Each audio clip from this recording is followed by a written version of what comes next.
pedal board. Oh yeah. Hey guys, today I'm looking at my pedal board.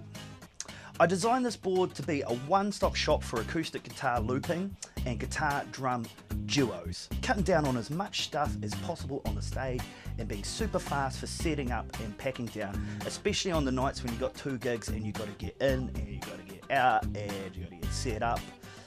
This thing makes life so much easier. First off, I mounted my mixer to the pedal board. It's a Mackie Pro DX8. And it's great. It's super small, fits on there perfectly, and has enough channels to do what I need it to do.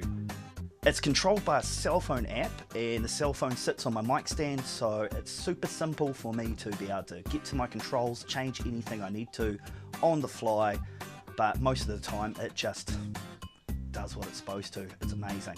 It's got 2 aux sends on it. I use one for house systems, so I can plug a patch into their speakers and run through the whole house.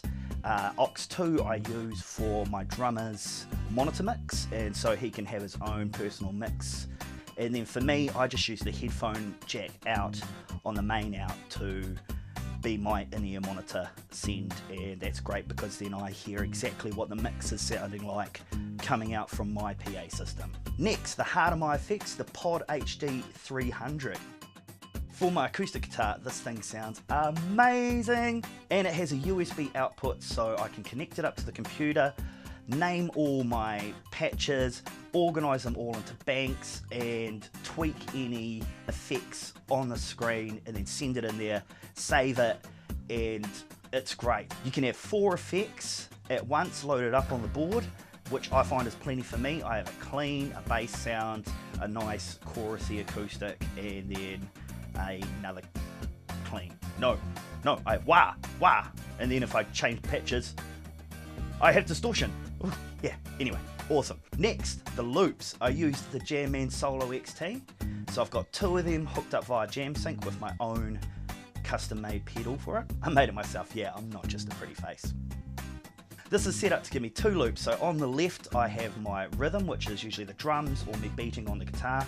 On the right I do my music, so I'll either play some chords, some bass lines and that sort of thing, usually the verse, and be able to switch that on and off with the music still playing in the background so I can carry on the guitar. It's awesome. Sounds great. Brilliant. I'll show you in a later vid. Next to the loopers I have my vocal pedal. It's the TC Helicon Harmony GXG, and I love it. It's great. I keep it very, very simple with the settings that I use on it. I just use one harmony, and I keep the harmony level just under 1/4, because if you start lowering up too much stuff, you just end up sounding like T-Pain and it doesn't sound natural. So it's great. It also has doubling effect in it, and I use this all the time. It just fattens up my voice, sort of gives it that John Lennon-y sort of sound. So yeah, it's really awesome. And then just reverb. Bass time. Right, I use the Boss OC3 pedal. I mainly use this for guitar drum duos. I do use it for looping, but not as much as with the guitar drum duo. It just makes my top 2 strings sound like a bass, so it just fattens up our sound hugely, especially when I've got subs running. It just makes my guitar go through the floor, and I get comments all the time saying, where is all that bass coming from? Well, it's coming from the OC3, I say. Drums, I have the Akai MPX8 sample pads. Rhythm on the guitar, like when you're hitting on it and stuff, it can be cool, but sometimes you just want a clean drum sound, so these are great. I've just got it loaded up with a few different kicks, some clicks, some snares. I will have to do a whole video on this thing on its own because it's just way too complex to quickly talk about in an overview, but yeah, it's cool. And I mount it to my microphone stand, so it's just right in front of me. I can just tap on it and I've got my drums going on in the background. Recording, when I want to record, I mount my Behringer u-phoria 404 HD. God, these names are so long. Interface into my pedal board. I've got it on Velcro so I can just pop it in, take it out when I'm not using it.